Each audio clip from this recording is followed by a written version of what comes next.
Okay, so honestly, I did watch the um the show, Stranger Things, the show.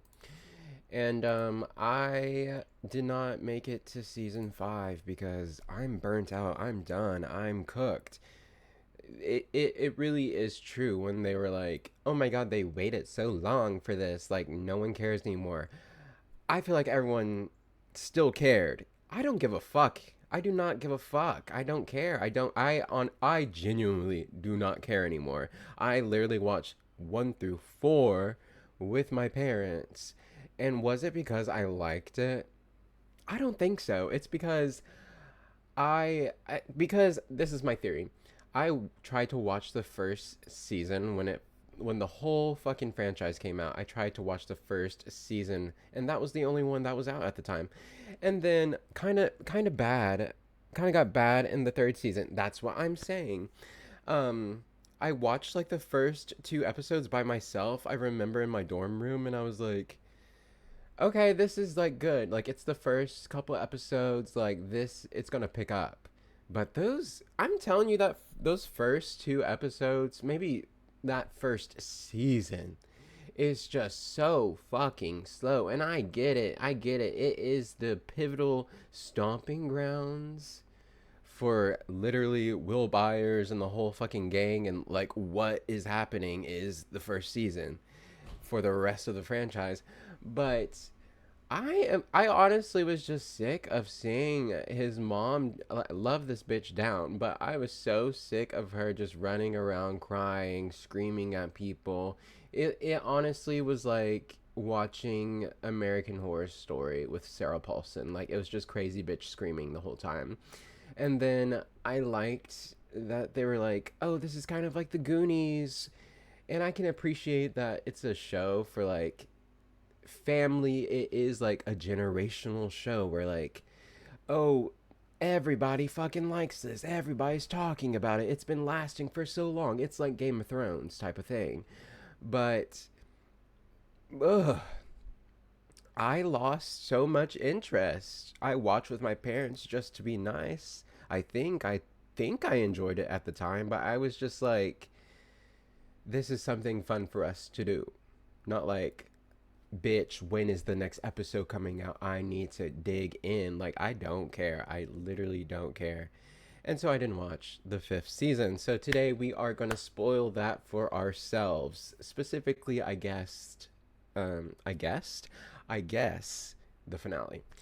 We are going to spoil the finale. A spoiler alert. Spoiler alert. Okay, well, I'm about to figure out what the fuck happens because I know some lore that I can remember.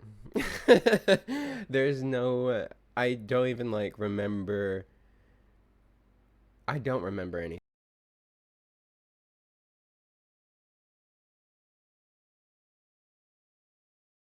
I hope this like connects some things that I've forgotten about and like actually makes sense, you know? Because I did see some things online. I was like, why is this girl from season fucking 2, 3 coming into season 5, even though she was like honestly a side character cameo? Like, maybe she does have like a bigger thing going on in this final season, but I'm like, y'all are really pulling strings. You're like, shit, we gotta fucking tie up all these loose ends that we left over all these years. Like, I know what you're doing. I know. Anyways, this post contains spoilers for the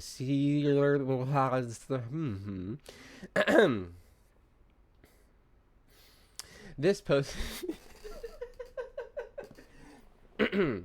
this post contains spoilers for the season. Bro, it says series. Why am I trying to say season? Whatever, it is the season finale of Stranger Things. Stop with the series finale. It's the season finale of season fucking 5 of Stranger Things. SSSSS. The Stranger Things kids are all right. Yes, yes, okay. They're a little banged up and eternally trauma bonded, haunted by violent images of the things they've seen and the heartbreaking losses they've endured as well. But they really are all right. I guess. Like, what are you? This is Rolling Stones. This is what we're writing in the Rolling Stones. So the Stranger Things kids, they're all right. They're pretty banged up and like bruised, but they're all right. Like, give me something else. What the fuck? Can I get paid a K plus to be writing a little small article in the Rolling Stone? Please send me the LinkedIn, please. The Indeed. After 5 wild seasons, the series finale of Netflix's global phenomenon brought the journey of Hawkins' finest nerds to a dramatic close.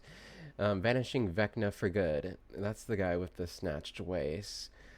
He also was in. Nobody knows this. I know Abyss Bites. Well, no.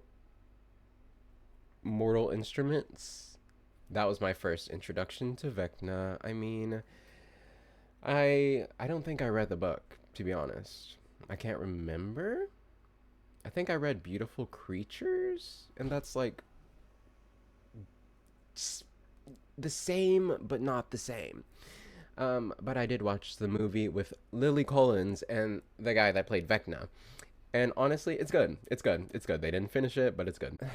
Yes, okay, so Vecna is gone, but how did it happen?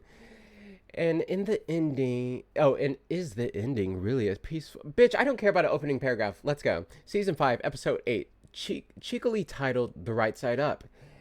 It's like the upside down. Opens with the main gang gathered together for the one last fight. Okay.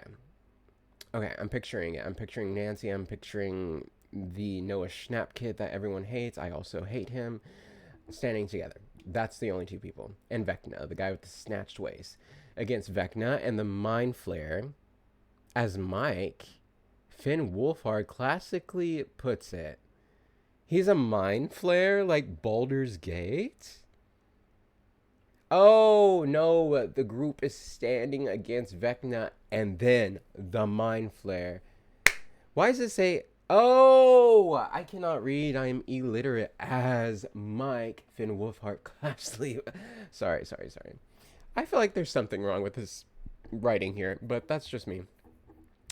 The military's Wolfpack unit, led by evil scientist Dr. K, is on the hunt for them, while Henry slash Vecna still has Holly and several other kidnapped children trapped, their bodies wrapped up in the pain tree. You know, if you say this, it could be like their bodies are wrapped up in the pantry. Anyways, 11, Millie Bobby Brown. And Callie, that's who I was talking about. This girl don't need to be in this shit anymore. This girl don't need to be in this show anymore. She probably plays a big part now because they're trying to wrap this shit up, but she did not need to be in this season finale. Her character, girl, they should have wrapped it up in season 3. Go into the void of Eleven's mind to begin tracking down Henry slash Vecna, explaining to a confused Max, we love Sadie Sink, that the only way to destroy him is by going into his mind in a very English please micro moment. What? The rest of the gang heads up to the Squawk Tower to the Abyss. Abyss Bites. They went to you. They went to you. They went to your house. Interesting. You're keeping a lot of information away from us. The rest of the gang heads up to the Squawk Tower to the Abyss, ready to blow up the Upside Down once Vecna is dead, with some explosive help from Murray and sideline aid by Erica. That is Lucas's little sister, I believe, and Mr. Clark. Oh, Mr. Clark is OP. Mr. Clark deserved better. I feel like he dies. Easy, right? Sure. Naturally, the plan goes all re fast. 11 and Callie find Henry and the kids fairly quickly, but before they're able to destroy him, Vecna plays mental tricks on Hopper. Sorry, I can't breathe today, so I'm like struggling to talk. Vecna plays mental tricks on Hopper, who's guarding Eleven's body in the tank. Okay, yeah, she uses like the tank to like sleep or wherever the fuck, travel into her mind, zone out, zen, lock in. First, he manipulates Hopper into seeing a vision of his late daughter. Damn, that's kind of crazy, huh?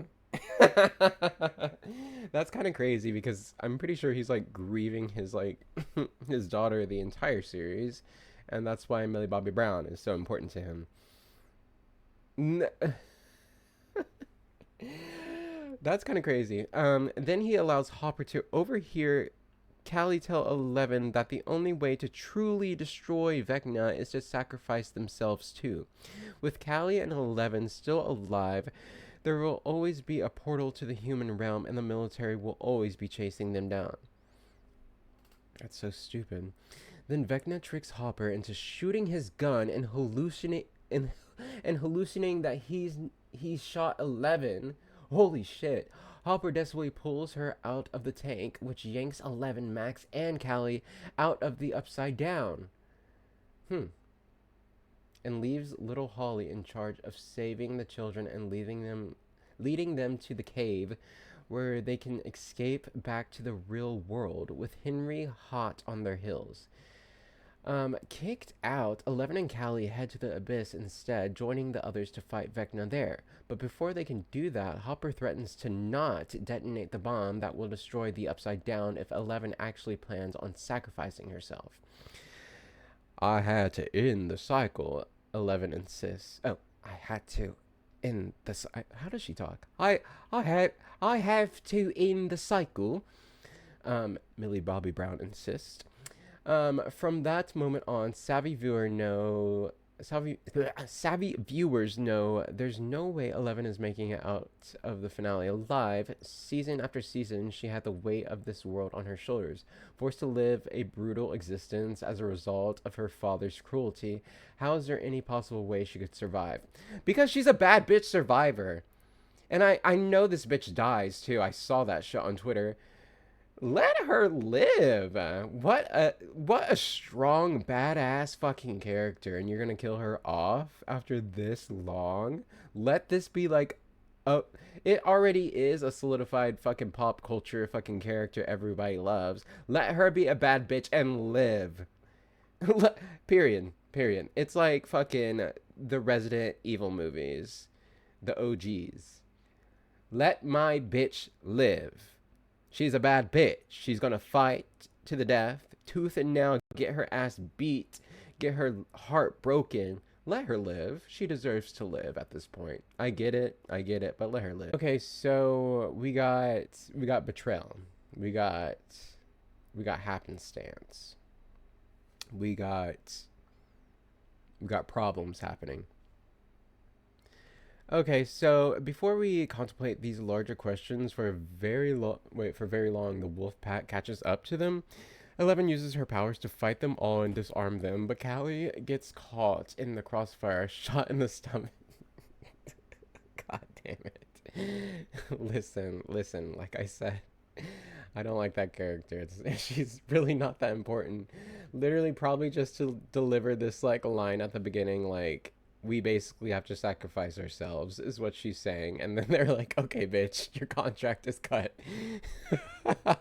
You're done. You told us the message of the episode. You're gone. So yeah, she gets shot in the stomach. My story was always going to end here, she says, accepting her fate and dying quietly. Why are you giving up so easily? Back over with the others, Will, no snap, is using his connective power to get Henry's mind. He sees the childhood memory that led to Henry becoming Vecna. I saw that in there's Stranger Things, the play, and that tells you Vecna's basically origin story of him being a kid with all the older adults in the series as like teenagers. So it's pretty. Henry wakes up the mind flare and sets off to kill Steve, Nancy, Robin, Dustin, Lucas, and Will. So literally everybody. 11 finds her way to them, jumping inside the mind flare to destroy Vecna, who's controlling it from within. while Will fights telepathically from the outside, no longer empathetic or afraid to go toe to toe with this former saboteur. The rest of the gang does everything they can, shooting at the mind flare and destroying it bit by bit. Everyone contributes in some meaningful way, co creator Matt Duffer told Netflix. In that sense, it also feels very much like the climax of Dungeons and Dragons campaign, where every character has a special skill and they're able to bring it to the final fight. Okay, that is pretty cool because I did see the final battle clip, and yeah, everyone has their specific weapon, has their quote unquote class, I would say. I do like Dungeons and Dragons, I play Baldur's Gate. But that's pretty cool. Pretty cool. Pretty cool. Yeah. I'll give them that. I'll give the Duffer brothers that. They eventually bring the Mind Flare down after Eleven pushes Vecna back with her telekinetic power, impelling him on a jagged fang. The rest of the gang rushes inside to be at Eleven's side and save the children who are trapped inside the pain tree. While Vecna burbles and gasps for air, he's alive but not for long. Joyce strides up to him with an axe in hand. "You fucked with the wrong family," she says. Then she swings, chopping his head off and destroying him once and for all. That's a badass bitch. That's a badass bitch. Joyce fucking Byers fucking axes that motherfucker in the head and decapitates him. That's the final kill. That's the final kill. You know, good thing Millie Bobby Brown's character did die. Because, you know, Winona Ryder, Will's mom, Joyce Byers, this is her fucking show. From season fucking 1, this is her fucking show. And I was just complaining about it. This whole show revolves around Millie Bobby. No, it doesn't. No, it doesn't. This is fucking Joyce Byers' show. This is her show. It should be called Joyce Byers Has Seen Stranger Things. The Joyce Byers Show. As she does it, the score swells in a montage of all the hell these characters have gone through plays. Okay, so we do a little montage memory lane. I kind of hate that. It's kind of cheesy, but you know, I get it. It's a TV show. Reminding viewers just how much has happened in the last decade and how adorably tiny the cast used to be. You know, exactly that. Yeah, a montage of all the hell these characters have gone through. Reminding viewers of how much has happened. Yeah, because we can't remember. We can't remember what has happened. Please give me a montage. I love when a show that has been going for a long time gives me. It's like Twilight Breaking Dawn, maybe part 1 or part 2. I think they're getting married, or maybe it's part at the end of Twilight Breaking Dawn part 1 at the end when Bella is transforming into a vampire and she's like basically dead and they're like trying to like revive her into a vampire, but and the you know the scene. It's like the blood is going through her veins and like her chest pops open cuz like her fucking ribs like re-break and form together, her eyes change color. Isn't there a montage then? You know, all in all, I think what with the Stranger Things, Slay Mama Boots the House Down. Yes, it's so good. It's so good. But I don't think I'm going to finish it unless it's like years later and I'm watching it with a group of people, but I don't think I'm ever going to watch this. So that's that.